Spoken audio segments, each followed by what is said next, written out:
ওই কোমরে প্রসারণের ব্যবস্থাটা আমি পরে করবো।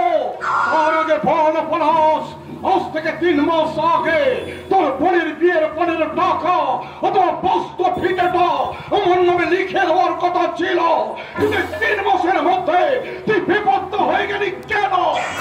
আপনি তো জানেন হীরকদা, ওই বাস্তবিটাই আমার একমাত্র মাথা গোজার জায়গা। তাই দয়া করে ওটা আমার কাছ থেকে কেড়ে নিয়ে আমাকে আপনি বাস্তুহারা করে দেবেন না। দিস না, কিন্তু বোনের বিয়ের 15 টাকা সেটা তো তোকে দিতেই হবে। দেব হীরকদা, দেব দেব দেব, কথা যখন আপনাকে দিয়েছি তখন আমি নিশ্চয়ই দেব, কিন্তু দয়া করে আমাকে আর কিছুদিন সময় দিন। কিছুদিন তো দূরের কথা, তোকে আমি 1 মিনিট সময় দেবো না পলাশ। এই উইলটাকে সই করে দে, সই করে দে, সই করে দে। আপনি কি জোর করে আমাকে নিয়ে সই করিয়ে নিতে চান?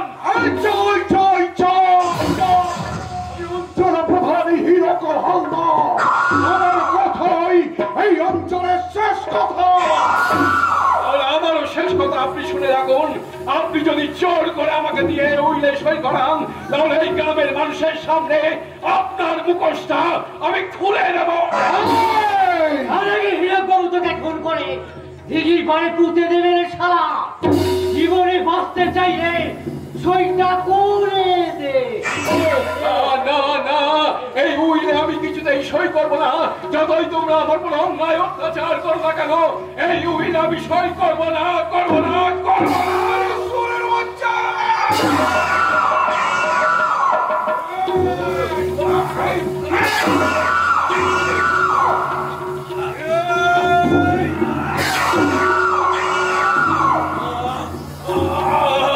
আর একটা কথা শুনে রাখো, তোমাদের এই অন্যায় অত্যাচার চিরকাল অব্যাহত থাকবে না।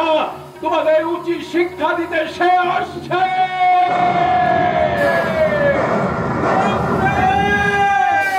বন্ধুর কাছে আপন, শত্রুর কাছে সমান, নাম আমার দলন। একই দলন তুই? তুলনার মধ্যে সজন, তোমরা নাকি পলাশকে তুলে এনেছ। ওকে এখান থেকে নিয়ে যেতে এলাম। আয় পলাশ, আমার সঙ্গে চলে আয়। তুই কি ভেবেছিস ওকে আমার হাত থেকে নিয়ে যেতে পারবি? অবশ্যই পারবো, কারণ তুমি তো না গায়ের প্রধান হলেও লেখাপড়া একটু একটু জানি বলে আমি যে মহিলা সমিতির হেড সে কথা তোমার নিশ্চয়ই ভালোভাবে জানা আছে প্রধান দাদা।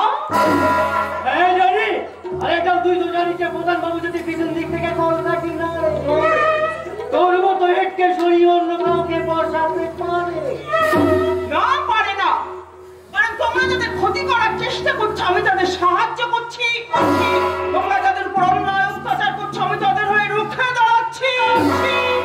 তোমরা চাইলেও সাধারণ মানুষ সেটা মেনে নেবে কেন? দুর্যোধন দুঃশাসনের দল এখন আজ তুই চলে যা। না, আমার হিসাব না হবে না পর্যন্ত পলাশ এখান থেকে কোথাও যেতে পারবে না। আরে তোমার হিসাব মানে তো পলাশের দিদির বিয়ে পরে 2 লক্ষ টাকা, আর ওর বাস্তবিক যে বাড়িটা পরে 2 লক্ষ টাকা অবশ্যই দেবে। কারণ তোমার ভাইয়ের সঙ্গে দিদির বিয়েটা দিয়ে ও যে একটা মস্ত বড় ভুল করে ফেলেছে, আর ভুলের মাসুল তোকে গুনতেই হবে। কিন্তু পলাশের ভিটে বাড়ির দিকে যে চোখ তুলে তাকাবে তার চোখ দুটো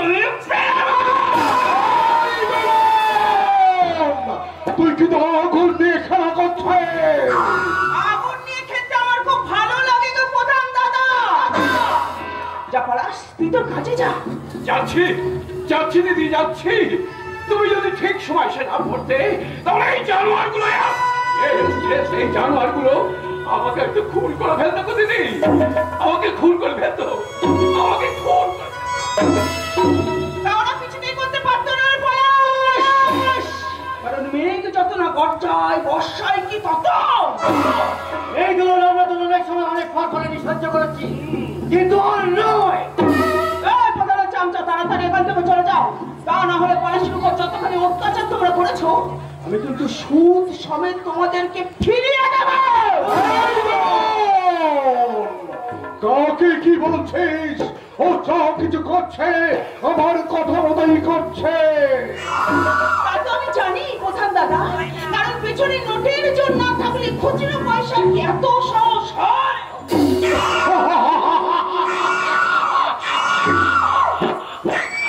তোর মা বেঁচে থাকতে ঠিক আমাকে এই কথাগুলোই বলতো। তা তোর মায়ের কথাটা নিশ্চয়ই তুই ভুলে যাস না।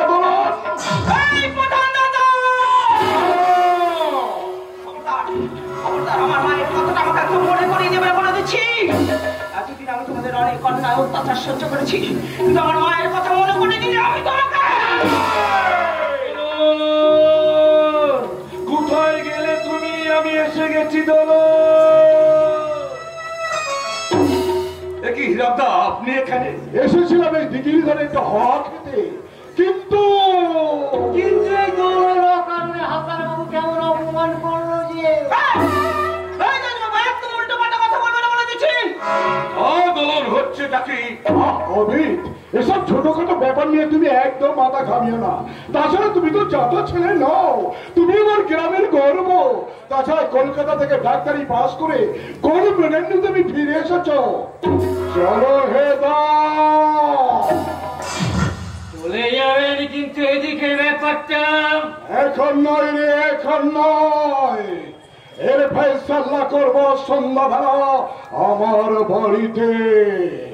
আরো করে শুরু করব দোলন নিধন যজ্ঞের খেলা।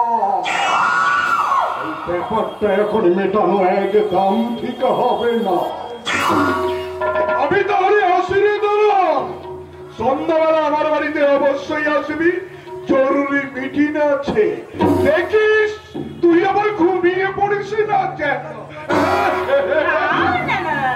আসি আমি, গুড বাই, গুড বাই। আচ্ছা দোলন, তোমার মেজাজটা হঠাৎ গরম হয়ে গেল কেন? আরে হঠাৎ কি বলছো আমি? জানো আমি আজ পুলিশের উপরে এমন ভাবে চড়া হয়েছে যে আমি না শুনলে পুলিশ করে মেরেই ফেলতো। পরে দিদির বিয়ের পরে 2 লক্ষ টাকা দিতে পারিনি, এটাই ছিল তোর অপরাধ। এর যুগে পণ নেওয়া তো আইনত দণ্ডনীয় অপরাধ। কিন্তু হালদার অফিসে কি বোঝাবে বলো তো? গায়ের প্রধান বলে উনি যেটা বলবেন সেটাই ঠিক। না, ঠিক নয়, ঠিক নয়, ঠিক নয়। এই কথাগুলো তুমি হালদার বাবুর সামনে আমাকে বললে না কেন? আমি চাকরি পরীক্ষায় পাস করেছি বলে এবং আমি তোমাদের থেকে অনেক দূরে চলে গেছি। তাই যে লড়াই তোমরা করতে নেমেছো গোপালপুরের ছেলে হয়ে, সেই লড়াই থেকে আমি কিছুতেই পিছু হতে পারি না। এই লড়াই আমার লড়াই। ঠিক এই কথাটা আমি তোমার কাছ থেকে শুনতে চেয়েছিলাম আমি, কারণ তুমি তো ভগবান কাকার ছেলে। ব্যাস এইটুকুই ছিল তোমার কাছে আমার দাবি। এই গ্রামের অসহায় গরিব মেহনতি মানুষের জন্য আমার কাছে তোমার দাবি, কিন্তু তোমার নিজের জন্য আমার কাছে কোনো দাবি নেই দোলন। কি দাবি করবো আমি তোমার কাছে? আমি সে কোন ছেলেবেলায় আমি আমার মাকে হারিয়েছি।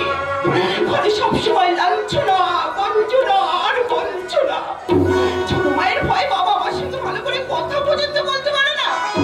আমার ছোট মায়ের বোন ঝুলনো আমাকে ভীষণ ভালোবাসে। গায়ের অসহায় মানুষগুলো অন্যায় অত্যাচারের বিরুদ্ধে আমি রুখে দাঁড়াই বলে এই অঞ্চলের প্রধান আত্মার সমিতির সাথে আমাকে পোষায়নি বলে উপহাস করে। কিন্তু তুমি তো জানো আমি পোষায়নি নই। আমার চিৎকার করে বলতে ইচ্ছা করে, বাবা গো, আমি পোষায়নি নই, আমি পোষায়নি নই।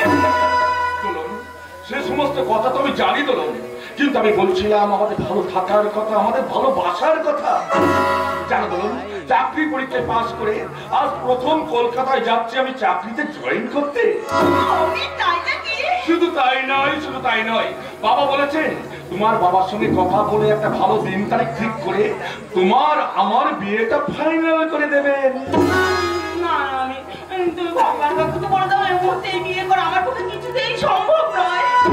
কেন সম্ভব নয় দোলন, কেন সম্ভব নয়? তোমাকে তো বলেছি আমি, যতদিন না পর্যন্ত আমি আমার মায়ের মৃত্যু উদ্ধার করতে পারবো না, করতে পারবো তার কলঙ্ক মোচন করতে, ততদিন আমাদের ভালোবাসা সংসার বাসায় আমি পরিণত করতে চাই না আমি। দোলন, দোলন, দোলন, তোমার মনের মধ্যে যে প্রতিজ্ঞার আগুন জ্বলছে, আমার মনের মধ্যে সেই একই প্রতিজ্ঞার আগুন জ্বলছে। তোমার কি মনে নেই দোলন, তোমার মায়ের মৃত্যুর জন্য আমার বাবাকে দায়ী করা হয়েছিল, আর তার জন্য স্কুল কর্তৃপক্ষ আমার বাবাকে স্কুল থেকে বরখাস্ত করেছিল। আর সেই শোকে দুঃখে আমার মা আমার মা আমাদের সকলকে ছেড়ে অকালে চলে গেল, তবু আমার বাবা হারেনি। ভিটে বাড়িটুকু রেখে তার যত সর্বস্ব বিক্রি করে আমাকে এই সমাজের বুকে আমাকে মানুষের মতো মানুষ করে তুলেছেন। আমি জানা দিলাম এই বয়সে এসে আমার বাবা রান্না থেকে শুরু করে সংসারের সমস্ত কাজ নিজের হাতেই করে। তুমি কি পারবে না দোলন? তুমি কি পারবে না আমার বাড়িতে আমার বউ হয়ে গিয়ে তোমার ভগবান কাকার কষ্ট নিবারণ করে দিতে? নিশ্চয়ই পারবো আমি। আমাকে যে পারতেই হবে, কারণ মা মারা যাওয়ার পরে ভগবান কাকা যে আমাকে কোলে পিঠে করে মানুষ করেছে, নিজের টাকা খরচ করে লেখাপড়া শিখে আমাকে মানুষের মতো মানুষ করে তুলেছে। ওই ভগবান কাকাই যে আমার জীবনের ভগবান। আমি দোলন তুমি বেশ ভগবানের শিরোধার্য মশাই, যাও যাও নিজের স্বপ্ন পূরণ করতে হাসি মুখে কলকাতায় যাও। তোমার ট্রেনের সময় হয়ে আসছে। যাচ্ছি বাবা, যাচ্ছি, কিন্তু যাওয়ার আগে আমার প্রিয় তোমার মুখখানা যদি ঘন কুয়াশায় আচ্ছন্ন থাকে, তাহলে কেমন করে যাব আমি আমার নিজের কর্মস্থলে?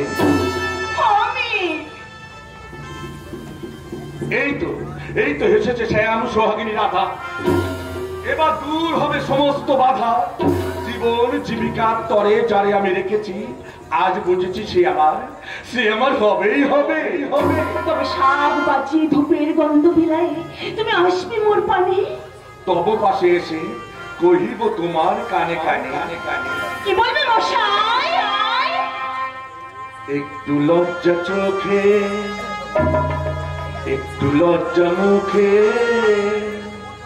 কাছে এসো না।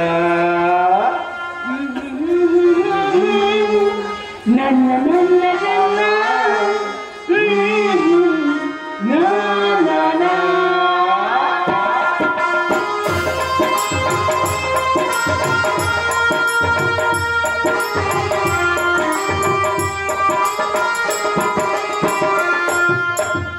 একটু লজ্জা চোখে, লজ্জা মুখে, এসো না।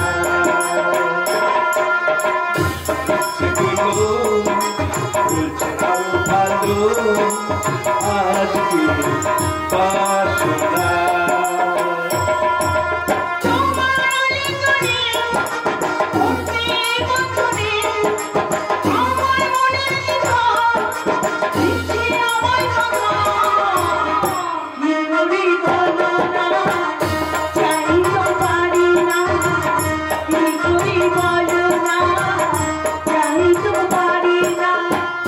লজ্জা চোখে, লজ্জা মুখে, কাছে এসো না।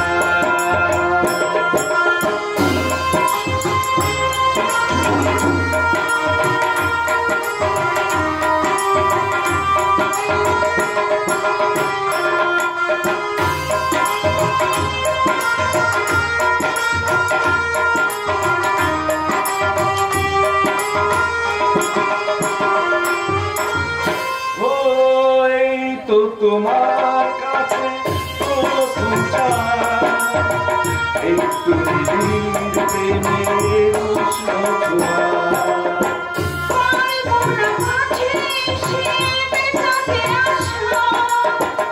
আজ বড় নিরুপায় ভালোবাসা। আর কতদিন এভাবে তোমাকে পেয়েও যার গো থাকা।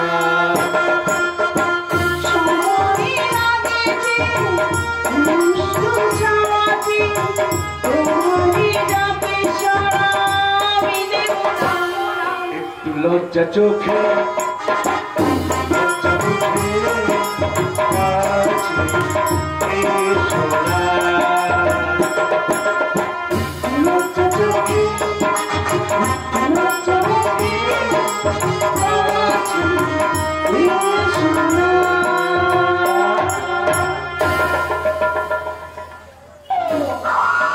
বন্ধ করে দেবো বহুরের বুকের ভাষা, আমি চিরদিনের মতো বন্ধ করে দেবো। আমি একজন প্রধান হিরো হালদার,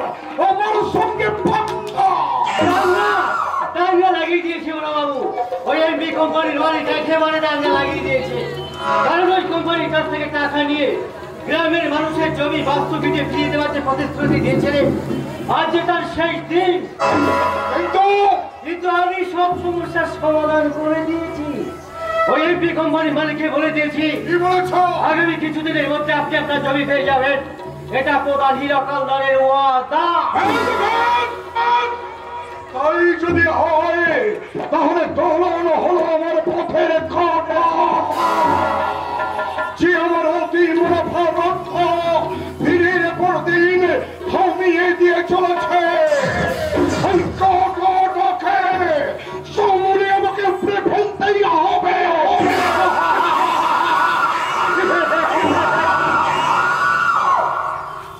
যাচ্ছে কথা, আমি যে দোলনের বাবার রমেশ বাবুকে আসতে বলেছিলাম, তার কি হলো? দোষ আমি তাকে আসতে বলেছি, এই এলো বলে এসেছি। কারণ আপনাদের ডাকে তো আর আমি অপেক্ষা করে থাকতে পারি না, তাই চলে এলাম আপনাদের বাড়িতে। বলুন কি বলতে চান হীরক বাবু? বলছি লুকিয়ে লুকিয়ে আমার পেছনে তো আছড়া বাস দেওয়ার ব্যবস্থাটা করে ফেলেছ। আচ্ছা সেসব কথা আপনি কেন বলছেন হীরক বাবু? আমি তো আপনার কথা কিছুই বুঝতে পারছি না। বলছি তোমার মেয়ে ওই দোলনের কথা। মেয়েকে টেকনিক নিয়ে একেবারে দস্যুরানি তৈরি করেছে। আশা করছেন হরেন বাবু? দোলন তো গরিব ঘরের মা মারা মেয়ে, দুবেলা দুমুঠো ভাত ওকে আমি খেতে দিতে পারি না। আর ওকে করবো কিনা আমি দস্যুরানি? কেন ও কি আপনাদের কিছু বলেছে? বলেনি বলে। আর সকালবেলা ওই দোলন অকারণে হালদার বাবু কেমন অপমান করলো যে। এসব আপনি কি বলছেন হরেন বাবু?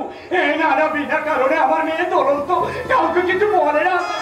কারণ আমি কিছু বুঝি না রমেশ। আমি শুধু ভাবছি এত তাড়াতাড়ি আমার অতীতের চেহারাটা তুমি ভুলে গেলে কি করে? তাছাড়া তুমি তো জানো তরুণের মতো কত প্রতিবাদী মেরে আমি হাওড়া পৌঁছানো সব গুড়িয়ে দিয়েছে, বন্ধ করে দিয়েছি তাদের মুখ।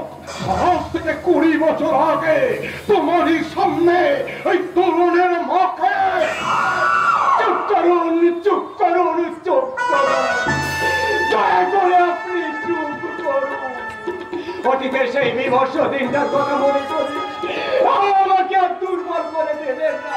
দুর্বল তুমি এখনো হওনি রমেশ, তুমি এবার হবে। কি বলতে চাইছেন আপনি? বলছি তোমার মেয়ে যে অন্যায় করেছে তার মাসুল আজ তোমাকে দিতে হবে রমেশ। টাকার বিনিময়ে আমি তোমার বস্ত্র ভিটাটা কিনতে চেয়েছিলাম, কিন্তু তোমার মেয়ের কথা শুনে তুমি আমাকে দাওনি। তাই আমি বলছি তোমার মেয়ে দোলন যে অন্যায় করেছে, যার জন্য এই বস্ত্র ভিটাটা আমার নামে লিখে দিতে হবে। অসম্ভব, অসম্ভব, অসম্ভব। আপনাদের হাজার অন্যায় অত্যাচার করুন না কেন, তবু আমার এই বাবার ভিটে বাড়ি আপনাদের হাতে আমি তুলে দেব না, আর বিসর্জন হতে দেব না। এই গোপালপুরের জাত করো তো দেবী।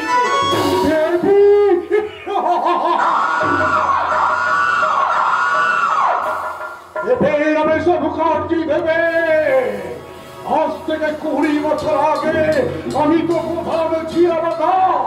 প্রধান ছিল তোমার প্রথম বুকের স্ত্রী দোলনের মা। আর প্রধান হওয়ার পর সে আমার অনেক কাজে বাধা সৃষ্টি করেছিল, তোকে সাহায্য করত ওই শুয়োরের বাচ্চা ভগবান ব্যানার্জি। বন্ধ করে দিয়েছিল বড়বাবু চুলাই নারী পাচারের ব্যবসা, আর বন্ধ করে দিয়েছিল বেনামে জমি কেনা বেচার কারবার। আমি আমার চক্রের চক্র ঘুরে তোমার বউকে গ্রামের মাঝে পতিতা প্রমাণ করে তোকে আমি খুন করেছিলাম। আর সেই খুনের দায়টা চাপিয়ে দিয়েছিলাম ওই শহরের বাচ্চা ভগবান মাস্টারের উপরে, যার ফলে তোর চাকরিটা সারা জীবনের মতো চলে গিয়েছিল রমেশ। সে কথা কি তোমার মনে নেই? আমার ডেজিগনেশনটা ভুলে গেলে নাকি? বন্ধুর কাছে আপন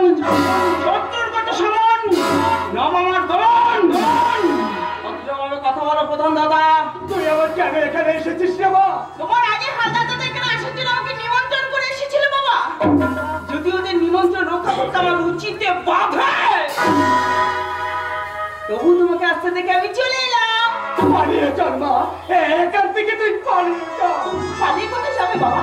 সারা জীবন তো পালিয়ে পালিয়ে বেড়ালে, পেরেছি ওদের হাত থেকে পালিয়ে বাঁচতে।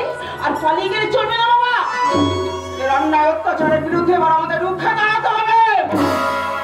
শুনুন হালদার বাবু, তোকে আর কিছু বলতে হবে না, এবার আমি বলবো আর তুই শুধু শুনবি। কি শুনতে হবে আমার প্রধান দাদা? তোদের পোস্ট ফিটেটা আমার নামে বিনা পয়সায় লিখে দিতে হবে, আর তোকে মুসলকা দিতে হবে। আজ থেকে তুই মহিলা সমিতির নেতৃত্বটা দিতে পারবি না, আর আমার কোনো কাজে তুই বাধা সৃষ্টি করতে পারবি না। সকলে হীরক বাবুর খারাপ কাজগুলো রমিয়ে চলবে।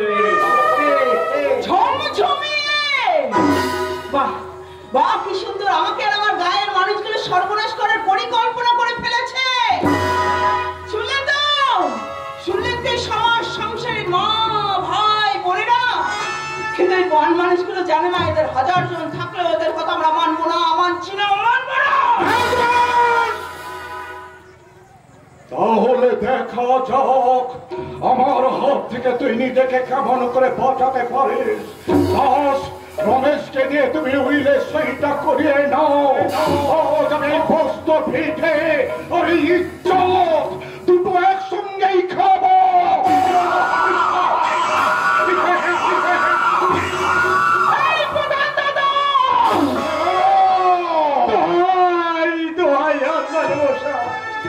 দয়া করে আপনি আমার চলনে এত বড় সর্বনাশ আপনি করবেন না। আমি আপনার দুটি পায়ে পড়ি। পাটাও ছেড়ে দে বলছে, পাটাও ছেড়ে দে, পাটাও ছেড়ে দে সুরের বাচ্চা।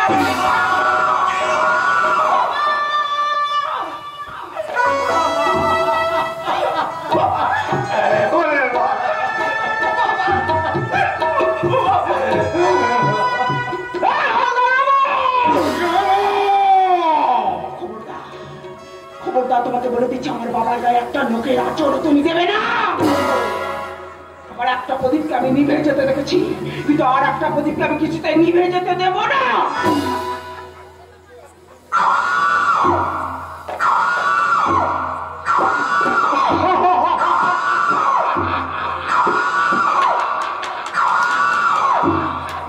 তাহলে দেখা যাক তুই তোর ওই প্রদীপটাকে কেমন করে চলিয়ে রাখে। রমেশকে দিয়ে তুমি কাজটা শুরু করে দাও, আর আমি এই সোনিকে নিয়ে চললাম আমার বেডরুমে।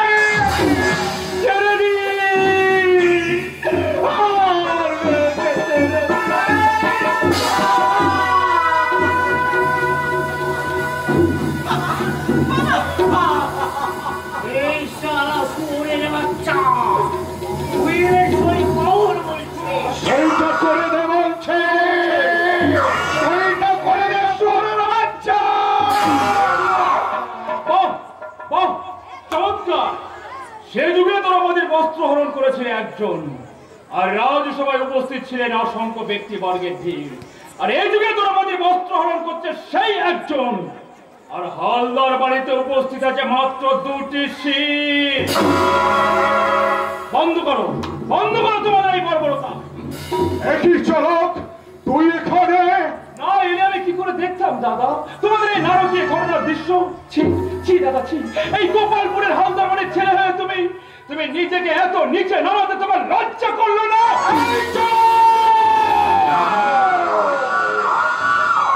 এখন বলছি তুই এখান থেকে চলে যা, আমার কষ্ট আমাকে করতে দে। ও কাজ তো তোমার এটাই যে অসহায় মানুষদের ভিটে ছাড়া করা, আর এইসব নিরীহ মেয়েদের নিয়ে সর্বনাশ করা।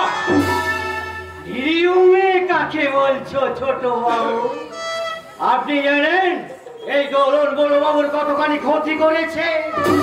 তাই বুঝে নারীত্বের অসম্মান করে নিজেদের ক্ষতিপূরণ করতে চাইছে? চলে এসো কাকা, আমি তোমাদের বাড়িতে পৌঁছে দেব। এসো বোন, চলে এসো। বোন? আপনি আমায় বোন বলে সম্বোধন করলেন?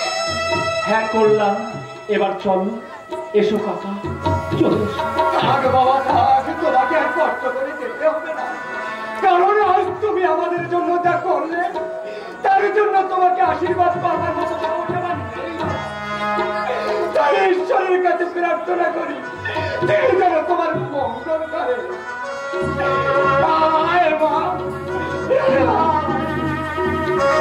দাঁড়াও বাবা, আজ যখন উনি আমাকে বোন বলে ডাকলেন, আমারও তো একটা কর্তব্য বর্তায়। শোনো দাদা, তুমি যখন আমাকে বোন বলে ডাকলে, আমি তোমার বোন হয়ে কথা দিয়ে যাচ্ছি। এই হীরাখন্দার এলাকার অসহায় গরিব মানুষের কাছ থেকে যে জমি বাড়ি কেড়ে নিতে চাইছে, তা থেকে যেন সে দূরে থাকে। তবেই তোমার দাদার বিরুদ্ধে আমি আমার প্রতিবাদের হাত গুটিয়ে নেব।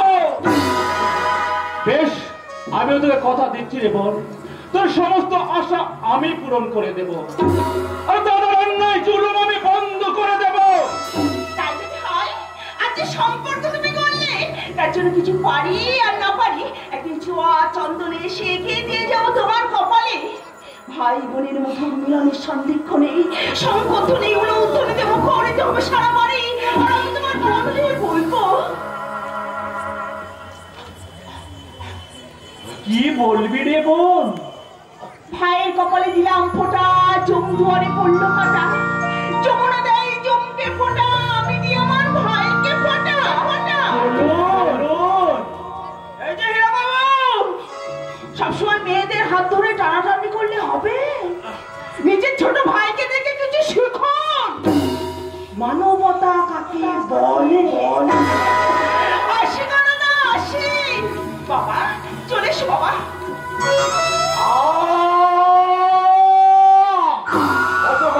অপমান তীব্র অপমান, অঞ্চল প্রধান হীরক হালদারের শোষণীয় পরাজয়।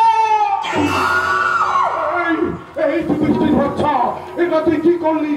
এটা তুই কি করলি?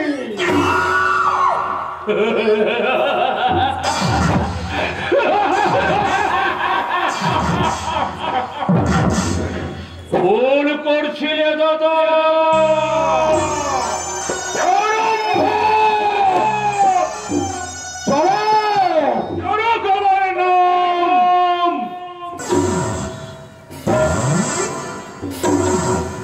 ম্যাজিক দেখানো আমার ওদের দুজনকে এখানে শেষ করে দিলে তুমি পুলিশের তদন্তে ফেসে যেতে কারণ গায়ের অনেক মানুষ রাস্তায় দাঁড়িয়ে আছে, আর ওদের নেতৃত্ব দিচ্ছে ওই সালা ভগবান মাস্টার। আর তারা কিন্তু জানে দোলন ও তার বাবা আমাদের বাড়িতে ঢুকেছে, তাই দোলনকে বোকা বানাচ্ছে। আমি এমন পড়ে চালটা দিলাম। আরে বলুন ছোট বাবু, ওই দলনকে কিভাবে জব্দ করে ওই গায়ের মানুষের জমি বাড়িগুলো বড় বাবু নিজের নামে লিখে নিতে পারবে? কিভাবে কিভাবে তার সম্ভব? কিভাবে? ইউরেকা ইউরেকা, পেয়েছি পথ, আমি খুঁজে পেয়েছি। প্রথম কথা, দোলনের কথা মতো পলাশের ভিটে বাড়ি আর টাকা পয়সা নিয়ে জবরদস্ত করা যাবে না। দ্বিতীয় কথা, পলাশের দিদি অর্থাৎ আমার বৌমার সঙ্গে আমার ভালো ব্যবহার করতে হবে। তারপর দোলনের সৎমাকে আপনি ডেকে নিয়ে আসবেন দাদার কাছে। তারপরে দোলনের সৎমা মানে শর্মিলা কাকিমাকে যে কথাগুলো বুঝিয়ে বলতে হবে আমি তোমাদের বলে দিচ্ছি। কারণ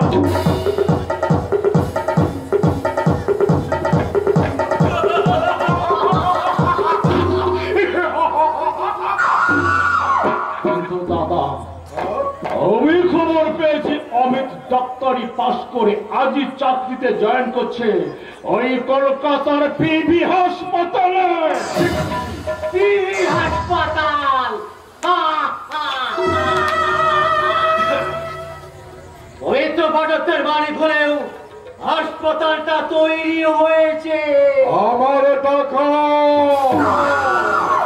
আমি টাকা দিয়ে হাসপাতালটা তৈরি করেছি যাতে আমার চল ওষুধের কারবারটা রম রম করে চলে। আরে তাহলে তুমি সেই পথে খেলাটা শুরু করে দাও দাদা। কিন্তু দাদা, আমি শুনেছি ওই পবিত্র পাঠকের একটা সুন্দরী অবিবাহিত বোন আছে। তুমি পবিত্র পাঠককে ফোন করে বলে দাও সে যেন তার বোনকে অমিতের লাইফ পার্টনার হিসেবে সেট করে দেয়। ওহরে ওই অমিতের জীবন থেকে তলনকে সরানো গেল। তলনের মন থেকে অমিতকে কিভাবে সরাবে? সেই খেলাটা খেলতে আমার ভাই চড়ক যাবে কলকাতায় অমিতের সঙ্গে দেখা করতে। কারণটা আমি তোমাদের বুঝিয়ে বলছি। কেমন কেমন কেমন কেমন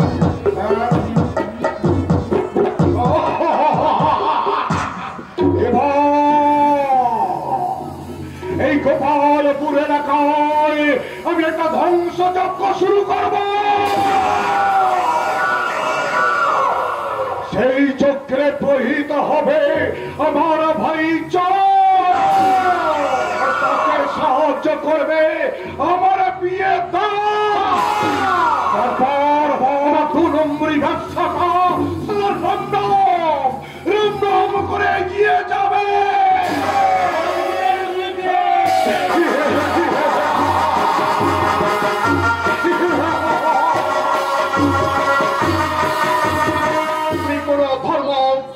যে কোনো প্রকারের টাকা কামানোই হচ্ছে আমার কর্ম। সেই জন্যই তো হিরো হলদারের কথায় ডাক্তার অমিতের সঙ্গে আমি দেখা করতে এসেছি। আর আমার সুন্দরী বোন ডালিয়াকে টোপ হিসাবে ব্যবহার করে ওই অমিতকে হাতের মুঠোর মধ্যে এনে ইনকাম করবো আমি কোটি কোটি টাকা।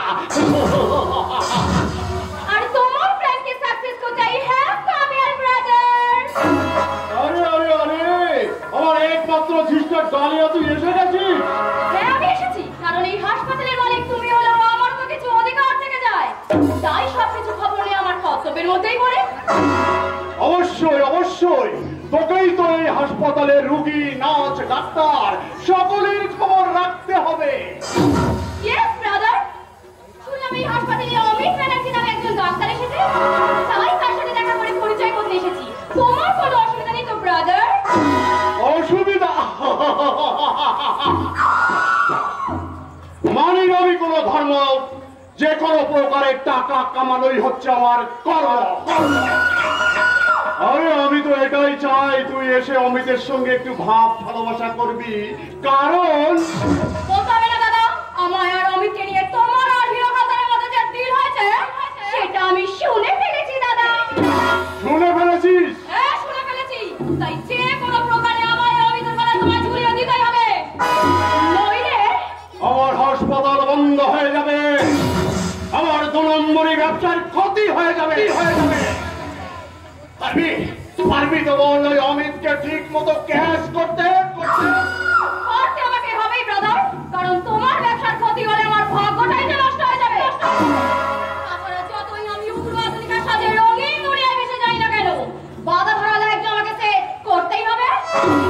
নিজের লাইফকে সেট করতে গিয়ে কিছুতেই কোনো রোগীর সঙ্গে আমি খারাপ ব্যবহার করতে পারি না। 3 নম্বর কেবিনে একটা লাইটের ব্যবস্থা করতে হবে। 5 নম্বর কেবিনে রোগীটা যন্ত্রণায় ছটফট ছটফট করছে, তার জন্য একটা ইঞ্জেকশনের ব্যবস্থা করতে হবে। কিন্তু ইঞ্জেকশন তো স্টকে নেই অমিত বাবু। একই স্যার, আপনি কতক্ষণ এলেন? অনেকক্ষণ এসেছি, কিন্তু আমি তো শুনেছি এ সপ্তাহে অনেক ইঞ্জেকশন সাপ্লাই এসেছে। যেমন সাপ্লাই এসেছে তেমন রোগী এসেছে প্রচুর। হ্যাঁ তা অবশ্য এসেছে, কিন্তু আপনাকে তো ঠিক চিনতে পারলেন না তো? ও আমার একমাত্র আদরের বোন ডালিয়া আপনার সঙ্গে পরিচয় করতে এসেছে। আর ডালিয়া এ হচ্ছে আমাদের হাসপাতালের gold medalist doctor Amit Banerjee. নমস্কার। হ্যাঁ নমস্কার নমস্কার নমস্কার। কিন্তু এমন একটা দিনে আপনার বোনকে আমার সঙ্গে পরিচয় করতে নিয়ে এলেন, জুটিয়ে যে একটু আড্ডা দেওয়ার সে সময় আমার হাতে নেই। হবে হবে, কাজ হবে, কাজের মধ্যেই ভাব ভালোবাসা পরিচয় হবে। ঠিক আছে, আপনারা দুজনে কথা বলুন, আমি ততক্ষণে আপনার কাজগুলো করার ব্যবস্থা করছি। চলি রে বোন, আমি চলি। তুই এখন ওই ডাক্তার বাবুর সঙ্গে জমিয়ে প্রেম কর, আমি তোর জন্য বাইরে অপেক্ষা করছি।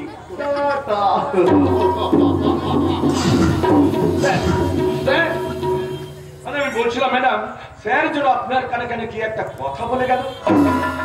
দাদার কথা কখন যে কি বলে নিজেই জানে না। তাছাড়া এই সময় আপনার সাথে দেখা করতে এসেছি বলে নিশ্চয়ই আপনি আমার উপর খুব বিরক্ত হচ্ছেন। ছি, আপনি কি বলছেন? আপনি আমার মালিকের বোন, তাই যে কোনো সময় আপনি আমার সঙ্গে কথা বলতে আসবেন, সে তো আমার সৌভাগ্য ম্যাডাম।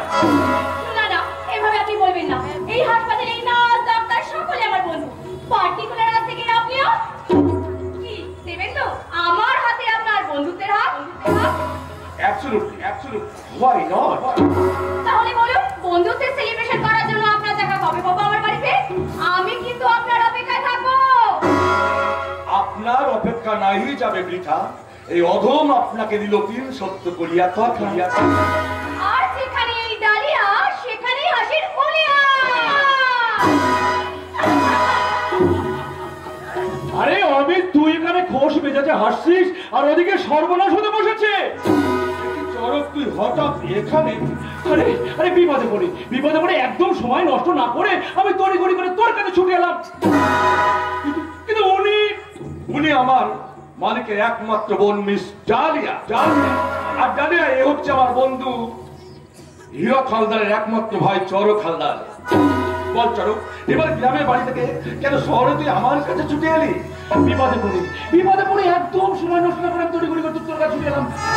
জানিস, আমি টিকতে পারলাম না ভাই, টিকতে পারলাম না। দিন রাতে এমন অন্যায় অত্যাচার হচ্ছে, চোখে দেখা যায় না। কে করছে অন্যায় অত্যাচার? কার উপরে করছে? বল চরক, চুপ করে দাঁড়িয়ে আছিস কেন? উত্তর দে। আরে বলছি তবে। ওকে, আমি বুঝে গেছি। কারণ পার্সোনাল ম্যাটারে থাকা আমার একদম উচিত নয়। তবে কথাটা কিন্তু আপনি ভুলে যাবেন না, আমি কিন্তু আপনার অপেক্ষায় থাকবো। চলি মিস্টার হালদার। না না ম্যাডাম, আপনি এখানেই থাকতে পারেন। এবার বল চরক, কি বলতে এসেছিস তুই? কি আর বলবো, দাদা খামখেয়ালি চালিয়ে তোর তরুণের জীবনটা তছনছ করে দিতে চাইছে। কি করতে চাইছে হীরক দহি দোলনের উপর? বল চরক, চুপ করে দাঁড়িয়ে থাকিস না, উত্তর দে। আর বৈশাখীর চরম দুর্যোগ নামিয়ে আনতে চাইছে ওই তরুণের উপরে।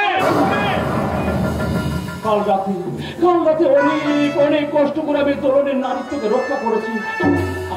আসলে দাদা বলতে চাই যে টাকা দিয়ে সবাই যখন তরুণের দেহটা ভোগ করছে, তাহলে আমি বাদ যাবো কেন? তার মানে তরুণ দেহ ব্যবসা করে? আরে হ্যাঁ, করে তো মানে গায়ের সবাই তাই বলছে। এই দেখ, আমার উপরে তুই শুধু রাগ করছিস। আমি তো দাদার গায়ের কিছু মানুষের কথা বলছি। আমি তোকে বলতে পারতাম ওই তরুণ মাতার লোভী, টাকার বিনিময়ে সে যৌবন বিক্রি করে। কিন্তু আমি তো দাদার মুখে শুনেছি অমিত বাবু দোলনকে খুব ভালোবাসে। তাহলে দোলন কি দিনের পর দিন অমিত বাবুকে ঠকিয়ে চলেছে? Stop it. দোলনের সম্পর্কে একটা বাজে কথা আমি শুনতে চাই না। আজ দোলন গরিব ঘরে জন্মগ্রহণ করেছে বলে ওই হীরকটা দোলনের সম্পর্কে এই সমস্ত কথাগুলো বলতে সাহস পাচ্ছে। যে প্রতিভা নিয়ে দোলন এই সমাজে জন্মগ্রহণ করেছে, কোন বউলোকের ঘরে জন্মগ্রহণ করলে এই সমাজের মানুষ তাকে দেবীর রূপে পূজা করতে পূজা। তাছাড়া দোলন যেমন শহরের স্বপ্নে নিশ্চয় জড়িয়েছে, ওই দোলনকে যে আমি আমার হৃদয়ের মাঝে দেবী রূপে প্রতিষ্ঠিত করেছি, সেই দেবী কখনো দানবী হয়ে আমার সর্বনাশ করতে পারে না চরক, আমার সর্বনাশ করতে পারে না। হ্যাঁ, আমি এক্ষুনি ছুটে যাবো ওই গায়ের বাড়িতে। ওই হীরা খালদারের মুখোমুখি দাঁড়িয়ে আমি কৈফিয়ত চাইব। কেন কেন সে সহজ সরল ধরনের জীবনটাকে নিয়ে এইরকম নোংরা খেলায় মেতে উঠেছে? চলুন আমি আসছি, আমি আসছি।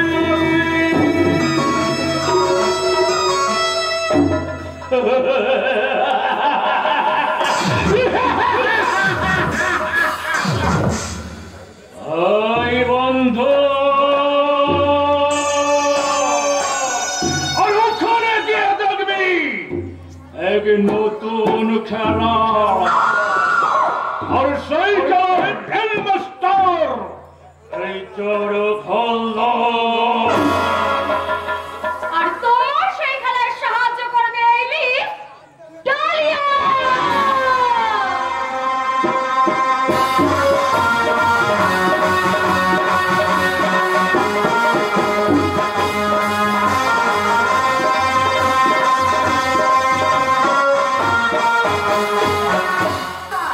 ওই শয়তানিকে আমি আর নেচে বেড়াতে দেব না। ওই শয়তানিকে এই বাড়ি থেকে আজকে আমি তাড়িয়ে ছাড়বো। কথাই বলে পাড়ায় কোনো শত্রু নাই, শত্রুদের মুখে দিও ছাড়। আসো কাজ মহারানী, আজের একটা হ্যাস্ত নাস্ত করেই ছাড়বো। শর্মিলা, মনে হচ্ছে নাকি এখন বলো কেন তুমি ওই হালদার বাড়িতে গিয়েছিলে? আচ্ছা, আমাকেও জানতে হবে না? কাল রাতে তুমি আর তোমার ওই সোহাগানী মেয়ে ওই হালদার বাড়ি থেকে কি নৃত্য করেছো? শোনো, তোমার ওই দোষী মেয়ের জন্য আমাদের মানের সম্মান ইজ্জত নিয়ে টানাটানি কথা কিছুতেই দেব না। আজ আজ আমি ওকে বাড়ি থেকে না তাড়িয়ে ছাড়বো। শর্মিলা থাক, তোমাকে আর কষ্ট করে বিদায় দিতে হবে না। অপেক্ষা করো, আর কয়েকদিন পরে আমি ওকে এই বাড়ি থেকে বিদায় করে ছাড়বো। তার মানে আসে মাসে আমি আমার তরুণের বিয়ে দেবো। থাক থাক, ওই মুখ করে জন্মানোর পর থেকে জমি জায়গা ভিটে বাড়ি যাচ্ছিল ওই তোমার ওই সোহাগিনী মেয়ে সব খেয়েছে। আর যেটুকু আছে তাও তুমি ওর বিয়ের জন্য বিক্রি করে দিতে চাও, তাই না? কিছু বিক্রি করতে হবে না শর্মিলা, ভগবান দাদা তো বিনা পরে অমিতের সঙ্গে তরুণের বিয়েতে রাজি হয়েছেন। আর আমি না এই মাত্র পাকা কথা বলে না। আরে আরে আরে, দপ্তর করে যাচ্ছ কোথায়?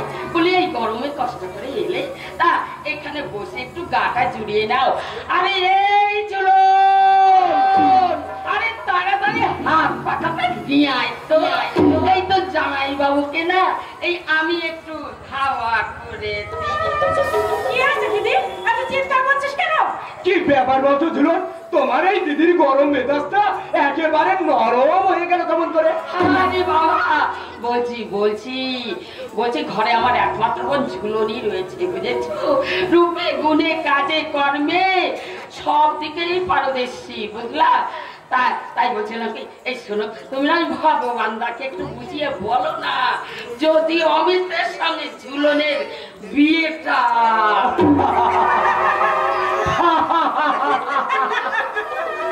দেখলে তো জামাই বাবু, আমার দিদির গরম মেজাজটা কেমন ঘুর হয়ে গেল। এই, কেন কেন বলি, আমার কথা নাকি তোর মনে পড়লো না?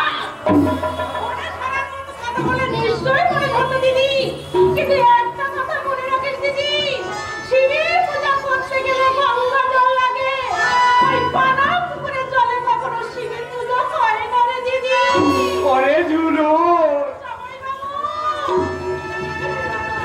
সেই অভাগিনীকে তোমার চরণে খাই দিয়েছো, তাই ছোটবেলা থেকে দুবেলা দুটো অন্ন তুলে দিয়েছো। ঠিক আমার জন্মদাতা পিতা করতে পারেনি, তুমি আমাকে কোলে পিঠে মানুষ করে সেই কষ্টে করেছো জামাই বাবু। ওরে তাই তো তুমি আমার আরাধ্য দেবতা জামাই বাবু, আরাধ্য দেবতা। এই, ছাড়, ছাড় বলছি। ঢং দেখলে মরে যাই, যত সব অদীক্ষেতা। চলনের বাবা, না না, এই ঘরে ঘরে বসে থাকতে চলবে না, দিদিকে খবরটা দিতেই হবে। পেয়ে আমি তোমাদের বাড়িতে ছুটে এসেছি। না না না, তোমার দিদির এই সমস্ত হটকারী সিদ্ধান্ত কিছুতেই মেনে নেওয়া যায় না। সেই জন্য তো আমি তোমার কাছে ছুটে এলাম। শুনুন, অসময় তুমি আমাদের বাড়িতে দিদির বাড়ি দেখে ফেলে। আমি তোমার দিদির সঙ্গেই দেখা করতে এসেছি। শুনলাম কাল রাতে ওই হালদার বাড়ি থেকে ফিরে তোমার দিদির ভয়ে আমার দৌলত দিয়ে বাড়িতে ঢুকতে পারেনি। আমার জমি বাড়ি রক্ষা করতে গিয়ে দিদি কেন অত কষ্ট পাবে? ডাকো ডাকো, তোমার দিদিকে ডাকো ডাকো। কোথায় যাবে? সে তো আমার বিয়ের সম্বন্ধ করতে গেছে।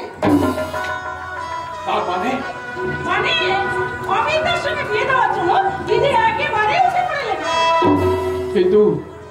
কিন্তু তোমার কি মত? দিদির কথা আমার মত। কি বলছো কি তুমি? তুমি কে জানো যে দোলন্দির সঙ্গে বিয়ে হবে ওই অমিতার, আর আমার সঙ্গে বিয়ে হবে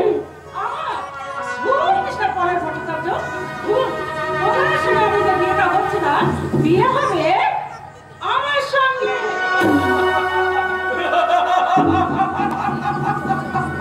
যে মেয়েটা সকলের ভালো করতে চেয়েছিল, আজ তুমি আর তোমার দিদি মিলে তার সুখের পাশে তো হামছে। ছি ছি ছি, এ আমি কি করেছি? তোমার মতো একটা লোভী, একটা স্বার্থপর মেয়েকে আমি ভালোবেসেছিলাম। ঘেন্না ঘেন্না ঘেন্না, আর ওর নিজের প্রতি ঘেন্না করছে, শেষ করে দিচ্ছে করছে এই অসহায় নিপীড়িত লাঞ্ছিত এই জীবনটাকে।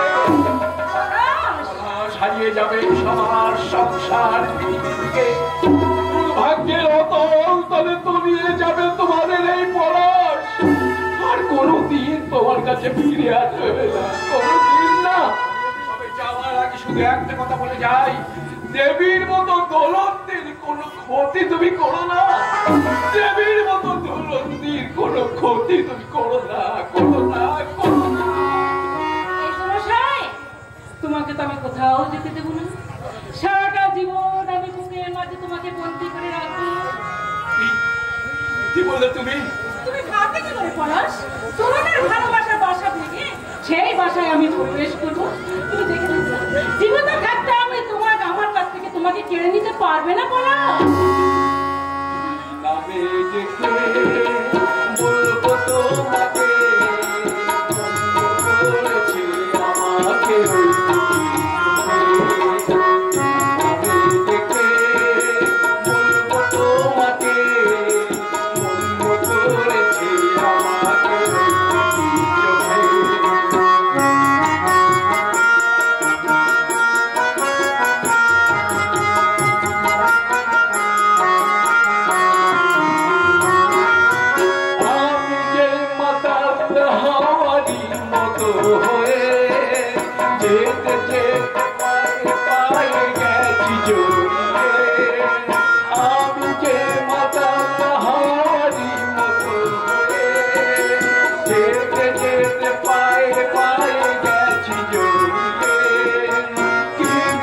ওই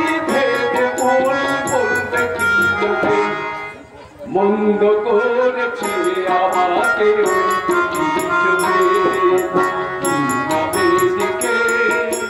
বলবো তোমাকে, মন্দ করেছে আমাকে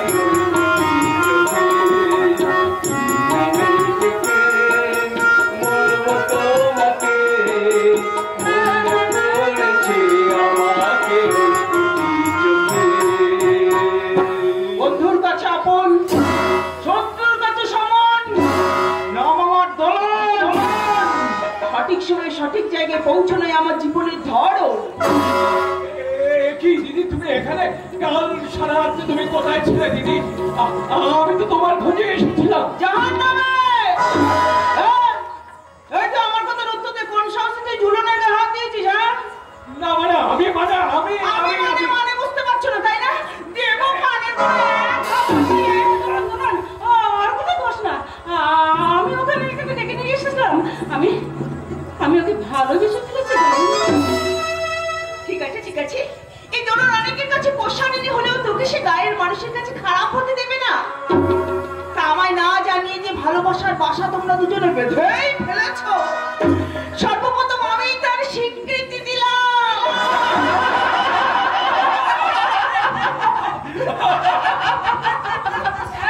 কি হলো রে? এই বাড়িতে এত হাসির ঘন ঘটা কিসের? এই অলক্ষীটা আবার ঘরে ঢুকেছে। ছোট মা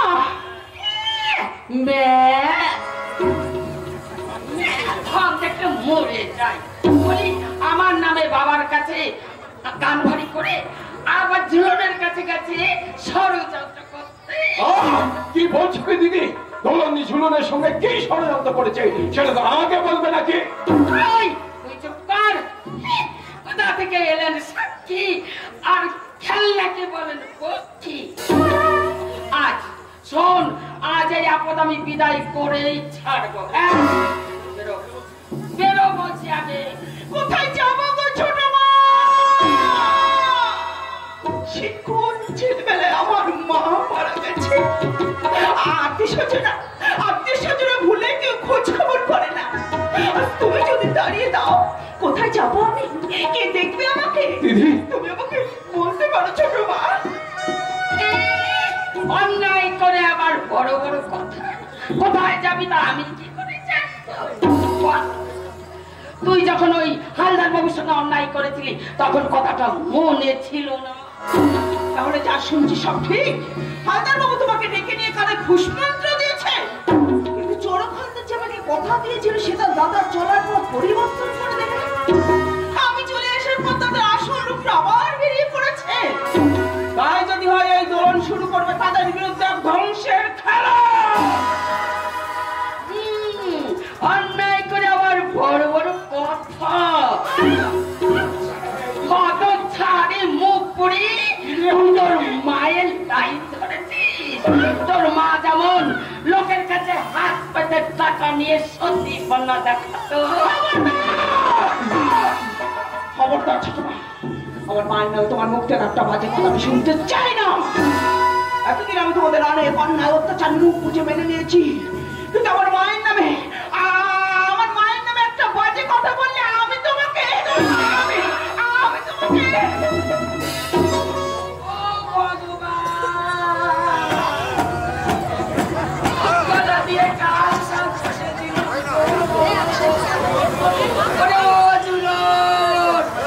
জামাই বাবুকে ডাক, সে নিজের চোখে এসে দেখে।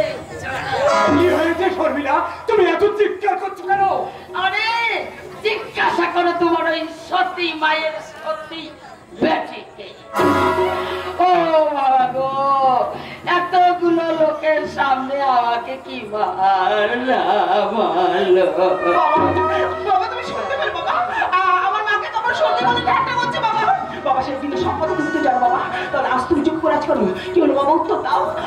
আমার মা কি সত্যি ছিল না? আমার মাকে লোকের কাছ থেকে টাকা নিয়ে তার সতীটা বিক্রি করতো। চুপ করে আজ করো, উত্তর দাও বাবা, উত্তর দাও।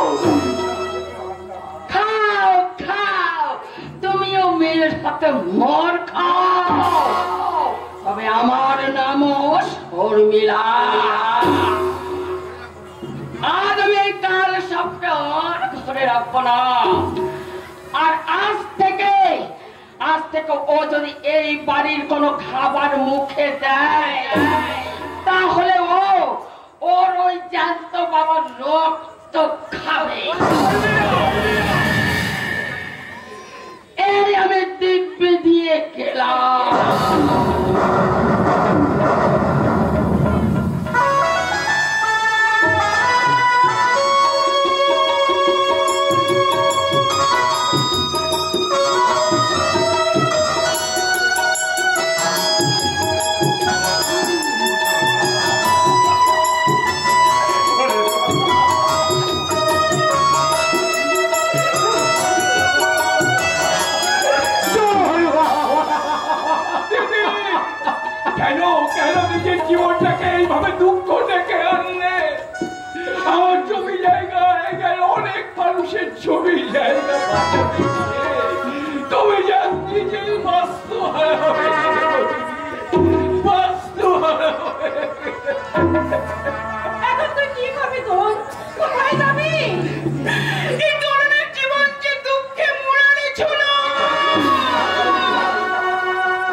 আমাকে শুনতে হয় অসতীর মুখটা। আর ছেলেবেলা থেকে যাকে আমি মা বলে রেখেছি, সেই মায়ে দিয়ে গেল বাবার নামে কঠিন পড়াশ। তুই বলতে পারিস রে ভাই, তুই বলতে পারিস? এর থেকে বড় দুঃখ আমার আমি কি হতে পারে? আমি কি এমন অপরাধ করছি যার জন্য ছোট মাকে বাড়ি থেকে তাড়িয়ে দিতে চাইছে?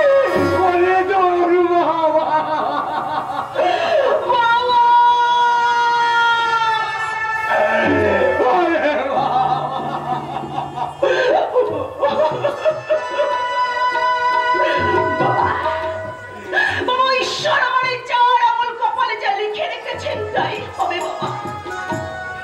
ছোট মায়ের কথা রাখবে আর তোমার জীবন অব্যাহত রাখবে।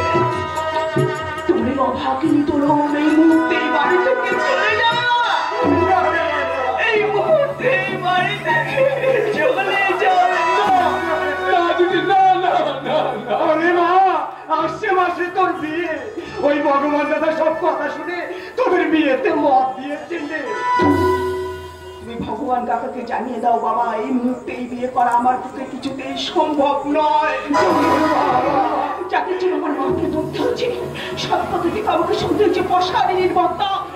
সেই হীরা খানদার আর জন খানদারকে যতক্ষণ আমি গ্রাম থেকে উৎখাত না করতে পারছি, ততদিন আমি বিয়ের পিড়িতে বসবো না বাবা, বসবো না। কিন্তু তাতে যে তোর এই ভগবান কাকা তোর কাছে হেরে যাবে রে মা। কাকা তাই বিরহ নয়, আমি যে মিলন চাই রে মা। আমি অনেক আগেই এখানে এসে তোদের সমস্ত কথা শুনেছি, তাই এই সংসার তোকে বিতাড়িত করলেও আমি তোকে নিয়ে যাব আমার সংসারে। লক্ষ্মীর আসনে প্রতিষ্ঠিত করতে আজই নিয়ে যাবো আমার ঘরেতে। সমাজকে দূষণমুক্ত করতে তুই প্রতিজ্ঞা নিয়েছিস, তেমনি করে সংসারকে সুসজ্জিত করতে আমাদের জীবন জীবিকা প্রতিষ্ঠিত তোকেই যে করতে হবে রে মা। সমাজকে সুসজ্জিত করা মানেই তো ওই কদর্য কুচ্ছিত মানুষগুলোর লাঞ্ছনা, বঞ্চনার বঞ্চনা। কোনো কিছু না করেও তো অবিরত সহ্য করতে হয় ঘৃণা, অবজ্ঞার, অপমান। ঘাত প্রতিঘাতের মধ্যে তুই জীবন রে মা। তা তুই যদি ভেঙে পড়িস, গোটা গোপালপুরের মানুষ তো হারিয়ে ফেলবে বাঁচার শক্তি। কিন্তু ওই শয়তানটা গরিব অসহায় মেহনতি মানুষের উপরে যে আক্রমণ করছে, তার প্রতিবাদ করতে গেলে সে করছে নতুন নতুন খেলা। আর ওই শয়তানগুলো চক্রান্ত করে ঢোকাতে চাইছে সাধারণ মানুষের ভেলা। আগুন খোলা ছাই দিয়ে চাপা রাখতে চাইছে, আর আমি সেই ছাইকে সরিয়ে দিয়ে নতুন করে আগুন জ্বালাতে চাই। তাই তো এই মাসের মধ্যেই হবে আমার অমিতের সঙ্গে এই দোলন মায়ের বিয়ে। না মা না, কাকা নয়, শুধুই বাবা। ওরে মা, তোর অনেক দুর্ভাগ্য আর আমার অনেক সৌভাগ্য রে মা। 1 মাস পরে যাকে নিয়ে যেতাম, 1 মাস আগেই তাকে নিয়ে যাবো আমার ঘরে। তাই নিয়ে যাও দাদা, তাই নিয়ে যাও। বাবা হয়ে আমি ওর জন্য কিছু করতে তো পারলাম না। আপনি আপনার মেয়ের মতো মনে করে আপনার বাড়িতে ওকে জায়গা দিন না। মেয়ের মতো নয় রমেশ, মেয়ের মতো নয়, মায়ের মতো জায়গা দেবো আমার বাড়ির সংসার আসনে। ওরে মা, নাই বা হলো শঙ্খধ্বনি, নাই বা হলো উলুধ্বনি, এই বুড়ো ছেলের হাত ধরে মা ডাক শুনতে শুনতে তুই যাবি আমার বাড়িতে। দাদা বাবা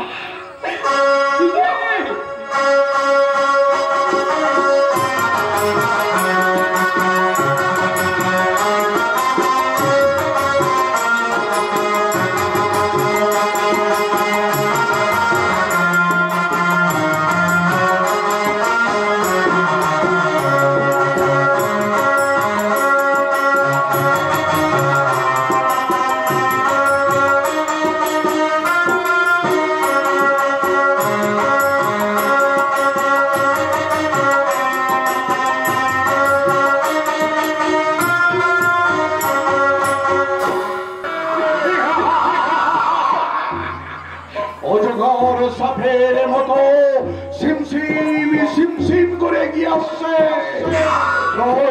ভগিনী দলের এই আমার বাড়ির দিকে। আমার ভাই চরক ওকে বোন বলে রেখেছে, আর দোলন আমার ভাই চরককে বিশ্বাস করে ওকে দাদা বলে রেখেছে। এই বিশ্বাসের সুযোগ নিয়ে দোলনকে ভয়ঙ্কর ফাঁদে ফেলার প্ল্যান করেছি আমি। কিন্তু অমিত এখন আসছে না কেন? এসে গেছে বলো বাবু, এসে গেছে। ওই অমিত দেখছি আপনাদের কাজ করায় একেবারে এসে হাজির হয়ে গেছে। ওকে ওকে, কিন্তু আজকের নাটকের মহানায়িকা সেই দোলন এখন কোথায়? একদম কোনো চিন্তা করবেন না বলো বাবু, যে যন্ত্রণা চাল আপনি ঘুরেছেন তাতেই দোলন সুন্দরে ভয়ঙ্কর বেগে এলো বলে।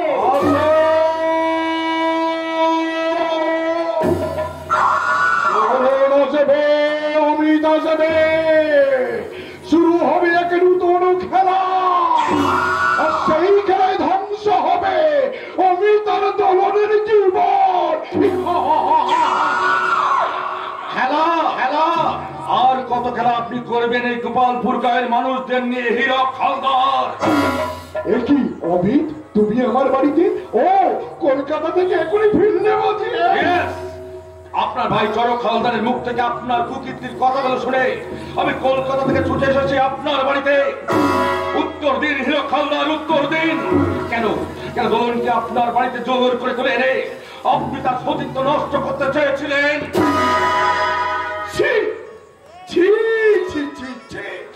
লজ্জায় এ মুখ আমি লুকাবো কোথায়? এই সমস্ত মিথ্যা কথাগুলো আমার ভাই চরক নিশ্চয়ই তোমাকে বানিয়ে বানিয়ে বলেছে। আমি মিথ্যা কথা? কোন কথাটা মিথ্যা? আপনি তো অস্বীকার করতে পারেন টাকার জোরে আপনি দোলনের দেহটা ভোগ করতে চাননি। বেশ তো, তাহলে আমার সতী লক্ষ্মী বৌমাকে আমি এখনই ডাকছি। আমি তার চোখের জল আর মুখের ভাষা শুনে তুমি তো অবিশ্বাস করতে পারবে না। আমি আপনার বৌমার চোখের জল, তার মানে তোমাদের এই কপালে লেগেছে অমিত বাবু। চোখের সামনে রোজ যদি ওই দোলনার চরকের নোংরামি গুলো হজম করতে হয়। এই দাস বাবু, ভাষা সংযত করে কথা বলুন, নইলে আপনাকে কিন্তু আমি ক্ষমা করবো না। করতে হবে না, আমাদের কোনো কথা তোমাকে বিশ্বাস করতে হবে না। আমি উপরওয়ালার কি বিচার? আমার সতী লক্ষ্মী বৌমার চোখে ধরছে অবিরাম জল, আর এর জন্য দায়ী হলো এই দোলন। আমি আমার সতী লক্ষ্মী বৌমাকে আমি তোমার কাছে এখনই ডাকছি। হবে তুমি সবকিছু তার কাছ থেকে জেনে বুঝে নাও। আমি বৌমা, বৌমা এদিকে একবার এসো তো মা। না না, তার কোনো প্রয়োজন নেই, তার কোনো প্রয়োজন নেই হীরক বাবু। আমি এখনই ছুটে যাবো ওই দোলনের কাছে, গিয়ে আমার সঙ্গে সমস্ত নাটকের আমি কৈফিয়ত চাইব। বলবো যদি তোমার মনে এই ছিল, তাহলে কেন আমার সঙ্গে করেছিল মিথ্যা ভালোবাসার খেলা? সুখের মেলায় চলে যে স্বপ্ন পূরণের মেলায় আমরা পৌঁছবো ভেবেছিলাম, কেন করেছিল তাকে দুঃস্বপ্নের খেলা? আমি এখনই ছুটে যাবো আমার দোলনের কাছে। আমি বলছিলাম কি, আপনাকে আর কষ্ট করে যেতে হবে না অমিত বাবু, একটু অপেক্ষা করুন। আপনার দোলন এখানে এলো বলে। ওই তো আরে বলতে বলতে দোলন এদিকে আসছে। এবার আমার ভাই চরকও আসবে, আমরা দূরে গিয়ে দেখি ওদের কেচ্ছা কীর্তি। আপনি দূরে দাঁড়িয়ে নিজের চোখে দেখুন দোলনের ফুটতে। আসুন, চলে আসুন অমিত বাবু। হীরা খাতারা চরক খাতারের মুখোমুখি হবে। যে ভাওটা তুমি এতদিন আমার সঙ্গে করে এসেছো, সেই ভাওটা আমার আওতায় পেলে ভোতা করে ছাড়বো চরক খাতার। তুই অনেক ফুলের মাঝে একটি গোলাপ তুই অনেক তারার মাঝে একটি যে চাঁদ তুই যে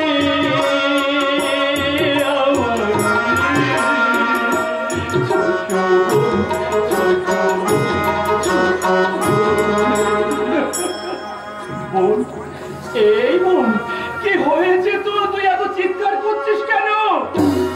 বন্ধ করো, বন্ধ করো তোমার ওই লোক ঠকানো ভালোবাসা। কি ব্যাপার তরুণ, এসব তুই কি বলছিস? আমি তো কিছুই বুঝতে পারছি না। না বোঝার মতো বয়স তো তোমার নেই দাদা, না বোঝার মতো বয়স তো তুমি অনেক আগেই পেরিয়ে এসেছো। তাহলে কেন করলে এরকম নাটক আমার সঙ্গে?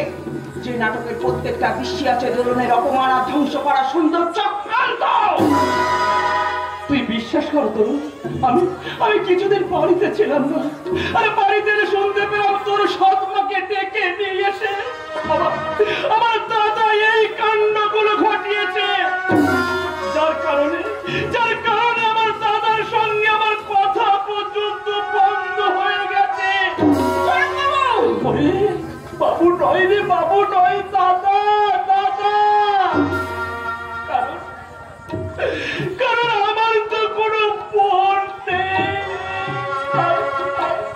তাই সেদিন থেকে তোকে যে আমি আমার বোনের আসনে বসেছিলাম।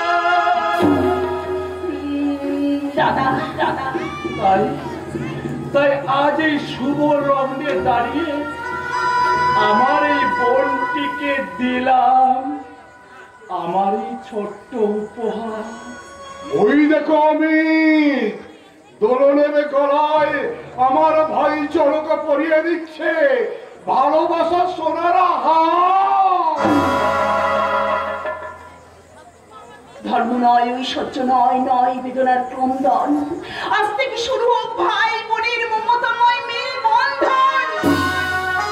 তবু এই খুশির কোনো মুহূর্তের মধ্য দিয়ে বললাম শুনতে পাচ্ছে ওই রমেশ মুখর্জির করে ঘর থেকে ঘুরে উঠছে তার মায়ের জামা কান্না। জানলার ফাঁকি ঠিকরে বেরিয়ে আসছে তার দুটি চোখ। তবু এই দোলন ঘুমিয়ে সুখের স্বপ্ন দেখে চলেছে। তোমার সুখের স্বপ্ন দেখা এবার দুঃখের সাগরে মুখ থুবড়ে পড়বে দোলন রানী। তুই হঠাৎ এখানে কেন? আমি এখানে এসে তোদের কি কোনো অসুবিধা করে দিলাম নাকি? অনেকক্ষণ আগেই আমি এখানে এসেছি, আর অনেকক্ষণ আগেই আমি এখানে এসেছিলাম বলে তোমাদের দুজনের কুকীর্তিগুলো আমার চোখের সামনে ধরা পড়লো। যেটা আমি তোমার কাছ থেকে পাবো আমি কোনোদিনের জন্য স্বপ্নেও ভাবতে পারিনি। কি জঘন্য কীর্তি তুমি দেখতে পেলাম, কিন্তু আমার কাছ থেকে পাবে বলে কখনো আশাই করনি। জিজ্ঞাসা করে দেখো তোমার বিবেকের কাছে। ছি ছি ছি, এত নির্লোভী তুমি। আমি কি সব বাজে কথা বলছিস? খারাপ চরিত্রহীন সাধু পুরুষ, তোর হিসাব নিকাশটা আমি পরে বুঝে নেব। তুই এখন ভিতরে যা। এখন আমি কথা বলতে চাই আমি আমার দোলনের সাথে। তোর যা কিছু বলার দরকার তুই আমার সামনে দাঁড়িয়ে বল।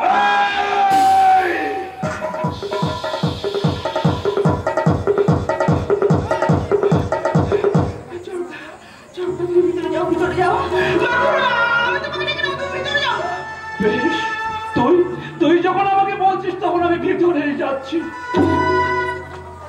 আমি চলে গেলে বোধহয় অগুনটা দাও করে চলবে। তবে যাওয়ার সময় তোর কাছে আমার একটা অনুরোধ বন্ধু, ভুলের বশবর্তী হয়ে ওই ফুলকে তুই যেন বানাস নে ভুল।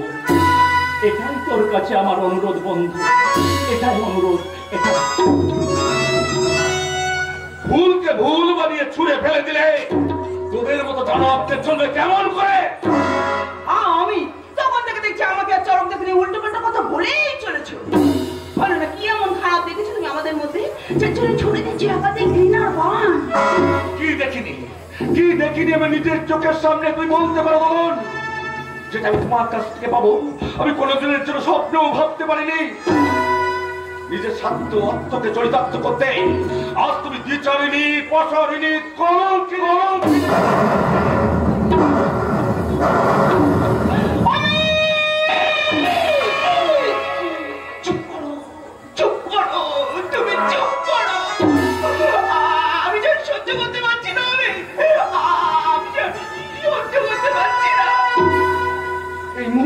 সামনে দাঁড়িয়ে যে কথাগুলো তুমি উচ্চারণ করবে, আরেকটিবার সেই কথাগুলো উচ্চারণ করলে আমি ভুলে যাব তুমি ভগবান কাকার ছেলে, ভুলে যাব তোমার আমার সম্পর্কের কথা।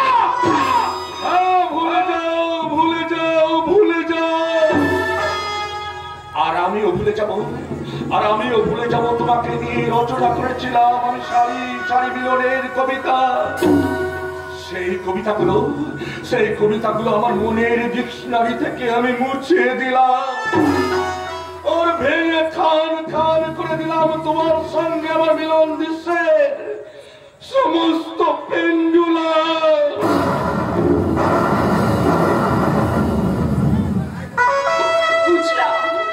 বুঝলাম তুমি কোনো ষড়যন্ত্রের শিকার হয়েছ, যাতে সত্যকে আজ মিথ্যার মরুভূমিতে মৃত বলে ঘোষণা করলে। কোনটা মিথ্যা কথা? তুমি যা শয়তান চড়ো খাওদারের বাড়িতে এসেছো, এটাও কি মিথ্যা কথা? না, মিথ্যা কথা নয়। এসেছিলাম চড়ো খাতার আর হিরো খাতার আমার ছোট মাকে দিয়ে আমার বিরুদ্ধে যে ষড়যন্ত্রগুলো করছে তার প্রতিশোধ নিতে। নিলে না কেন প্রতিশোধ? ওই শয়তান চড়ো খাওদা তো তোমার সামনেই দাঁড়িয়েছিল, তাকে একা পেয়ে তুমি ছেড়ে দিলে কেন?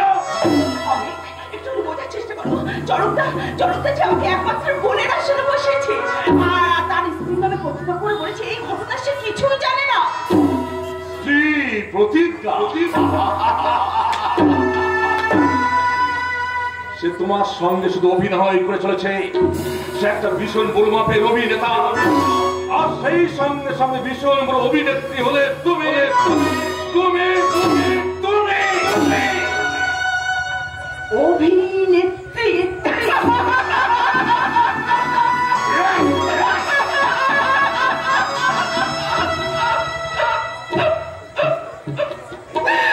অভিনেত্রী বলেই তো সকলের লাঞ্ছনা বঞ্চনা সহ্য করতে করতে সেই ছোট থেকে এত বড় হয়েছে। অভিনেত্রী বলেই তো আজ আমি অন্যায় অত্যাচারের বিরুদ্ধে রুখে দাঁড়াই। অভিনেত্রী বলেই তো তোমাকে ভালোবেসে তোমার পথে আজ আমি বসে আছি। ওই ভালোবাসার কথাটা তোমার মুখ দিয়ে তুমি একটু পারের জন্য উচ্চারণ করবে না দোলন। আমি না তোমাকে সহ্য করতে পারছি না দোলন, সহ্য করতে পারছি না। আমি না আজকের পর থেকে তোমাকে শুধু ঘৃণা করবো, ঘৃণা। আর যাওয়ার সময় একটা কথা কান খুলে শুনে যাও দোলন, আগামী মাসে তোমার সঙ্গে আমার যে বিয়ে হওয়ার কথা ছিল, সেই বিয়েটা হচ্ছে না।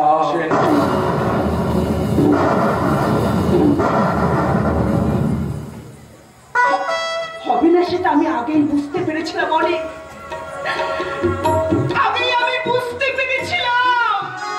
কারণ সন্দেহ যার মনে বাসা বাঁধে সে কিন্তু সংসার করতে পারে না। যাওয়ার সময় তোমাকে একটা কথা বলে যাই, তুমি কিন্তু মিথ্যার জন্য বলিতে জানি সত্যকে আজ বিসর্জন দিলে। এর জন্য তোমাকে একদিন অনুতাপ করতেই হবে। এর জন্য তোমাকে একদিন অনুতাপ করতেই হবে। সেদিন হয়তো আমি থাকবো না, থাকবে তোমার আমার চোখের জল।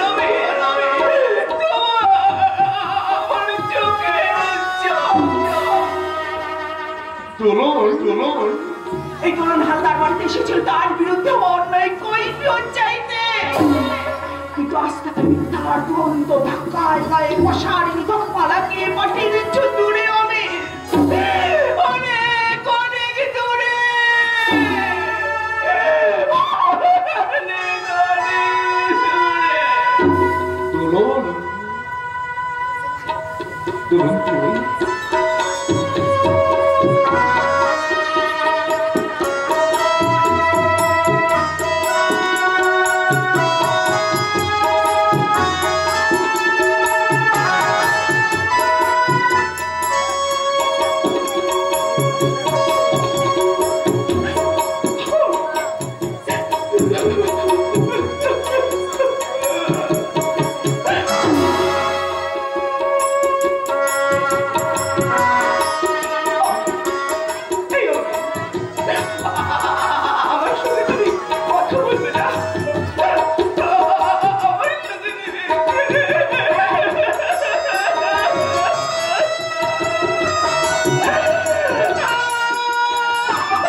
মাখের কথা আজ আমার কাছে কোনো মূল্য নেই। আজ তুমি আমার জীবনে শুধুই মরুভূমি।